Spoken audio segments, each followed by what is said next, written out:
Okay, so we're expanding on our close quarter fighting class of Monday, where we worked a tap out off the straight. So off the cross, we used the backhand to tap out and bring this up, and we came in and we did an undercut.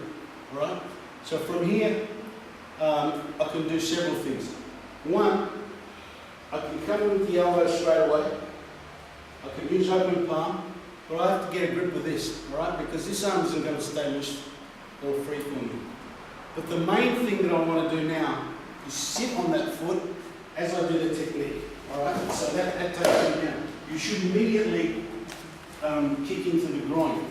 So the technique we're going to do is working off what we call nail foot. It's making sure that that's being hammered into the ground and can't move, alright?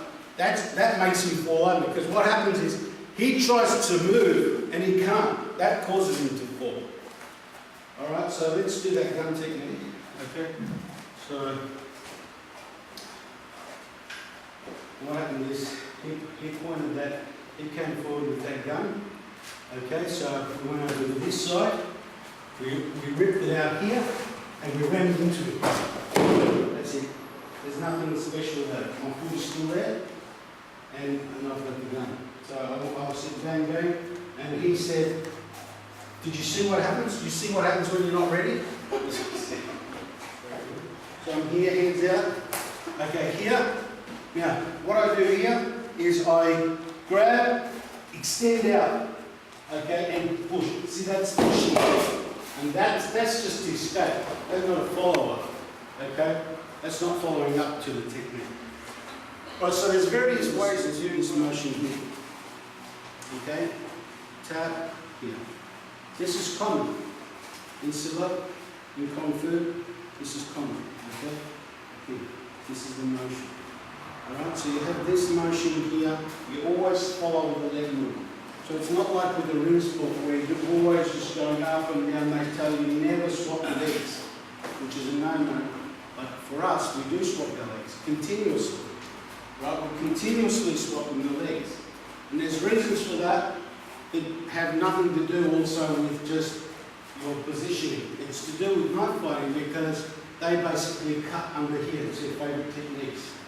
But they've always moved shifting their legs. They're never allowing their legs to be in one spot.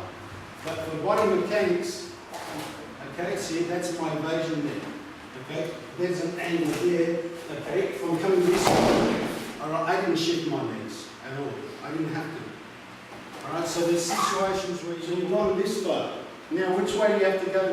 You have to turn your hip this way, look. So from here, you have to do this motion. And here, I have to do this motion. So from here, I have to do this motion. Alright, this is it, simulated, okay?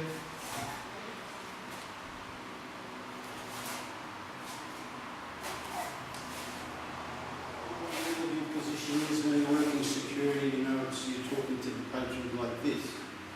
And I saw this happen, so you're the security person, right? And so you're in a thinking man's position or whatever, and then you're bringing both hands out, right? So that's what I saw. The guy grabbed these hands, all right? So this basic technique that we're using here works. So I'm the interviewer and he grabs them. Right, grab it. I mean, it's a stupid thing, right, isn't it?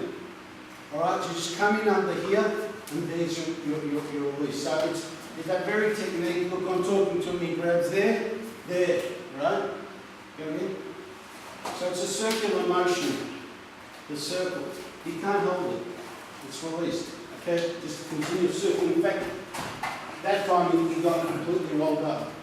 Alright, so I'm talking like that, he grabs, okay, so you're just going to practice this. This is the first one, right? So that's good that he's got that there. Because this frees that up. If his hands are going to be locked up, so this hand's still worried about that, into the groin there, into the face there, here, then a whole lot of program we can do.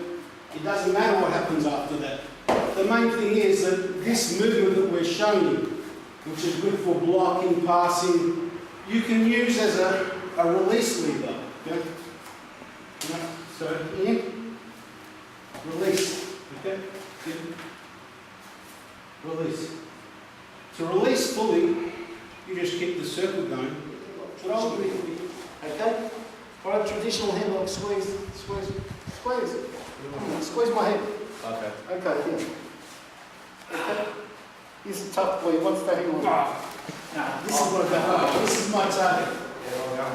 Alright, I don't care about that, a little pain. Come to just to see. This is not a finish. It's annoying, yeah? Yeah, it's like very annoying. Alright, but in the street, the guy gets annoyed. Yeah, and then that's where you go. So that's it. So everyone just feel it. Let me do it together. Okay, go. So, knuckle on. Yeah. But see, centralise. It's annoying.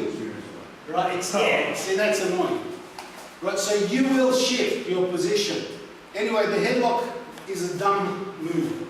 Anyone gets in the headlock, even if they're punching you in the head here, they're not going to knock you out. It's going to give you a headache, but it's not going to really knock you out, right? It's going to give you a headache, head hurts a bit. The guy's going to bust up his knuckles. It's a dumb position. Okay, so from that annoying little rub down, okay, say he moved a little bit, you go here, or even he just moved and go there, until you take down and you go for the groin, right? So you have your options, whatever you do. He will move a little bit because it's annoying. So you might be putting the pressure on, you do a little, what's that? You know, and it just flinches a little bit and that's all you need. Bit of space, off you go. Practice that for a couple of minutes.